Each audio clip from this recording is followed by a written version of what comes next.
Jay with Trader X, and I'm here for another day trading recap with you guys. So today I ended up taking 4 different trades on 3 stocks, and I ended up making a total of $60 on the day. So I'll walk through that with you right now.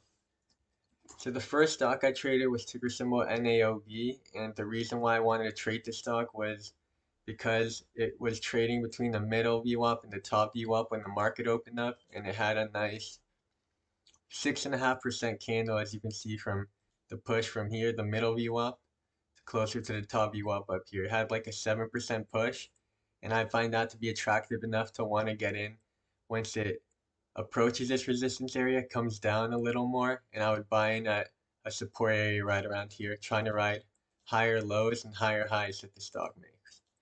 So unfortunately, my first trade was a loss. I got in at the price point 119, basically right around here, and I ended up getting stopped out for the 5% with $500, putting me down $25.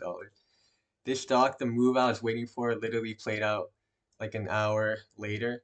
This was the exact move I was looking for, right? We see a break above the middle VWAP, a nice candle pushing higher, showing you that it is trying to go.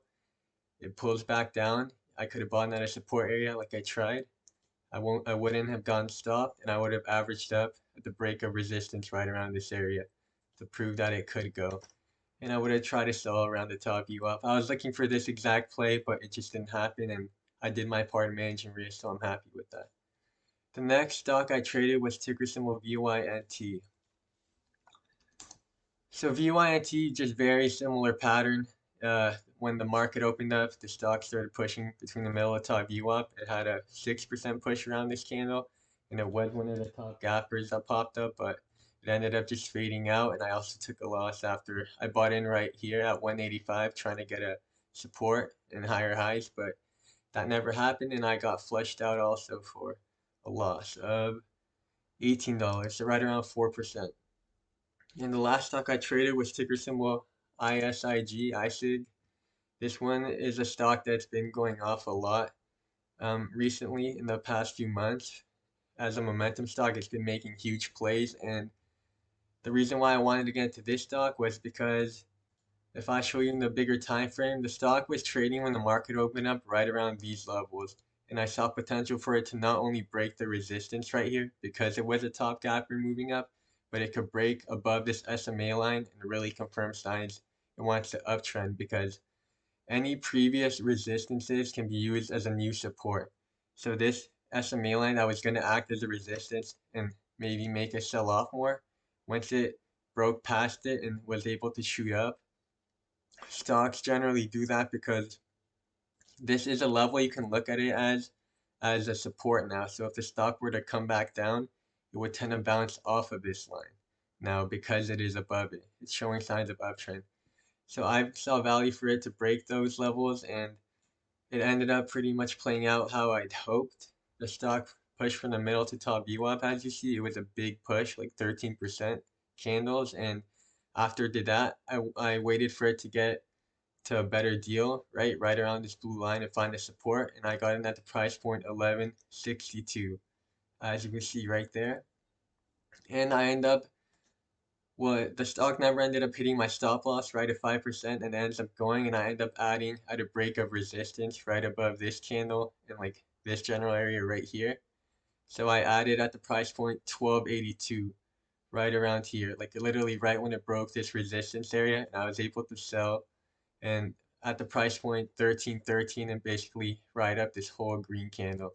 So I'm happy for that, very blessed for that. And I did end up taking another quick dip trade because I viewed there to be a support area right around here where we're trying to bounce and go, but I ended up getting in at the lows and just selling at a pop because of this lower high right here. It didn't seem like it did want to keep going higher, so I thought it might just fizzle out like it ended up happening, so I just sold at a pop, and I was fine with that. So those two trades put me up on the day $104 for this stock, and yeah, a lot of you might be saying I did sell prematurely, which I clearly did again. I sold at 1313, and it hit highs of 1442 up here, if you can see, and it goes back to the concept I was talking about 2 days ago. I always ask myself, would I rather be in a position where the stock pushes up a lot and I lock in profits. Yeah, I might sell early, but I walk away with something in my pocket, it's guaranteed. Or I can get greedy, hope for it to keep going higher, even though it already is overextended. And if it does end up flushing me out, because I got greedy and didn't sell at a smart area too, then I would just feel like crap if it came back down and just flushed me out for a loss because at that point it's just being greedy. The stock went in my direction a decent amount and I should walk away very happy because even with the profit I was able to walk out, I had a pretty decent risk to reward ratio. So I should definitely be happy about that. And that pretty much sums it up, guys. Just those three trades up $60 on the day. So thank you all so much for watching this recap. If you guys have any questions, make sure to leave any in the comments down below and make sure to leave a like and subscribe if you like the videos and check out our Instagram. We post there every day and we'd really appreciate it if you guys also check that out and educated yourselves a little more in stocks. So thank you guys all so much for watching and have a great day.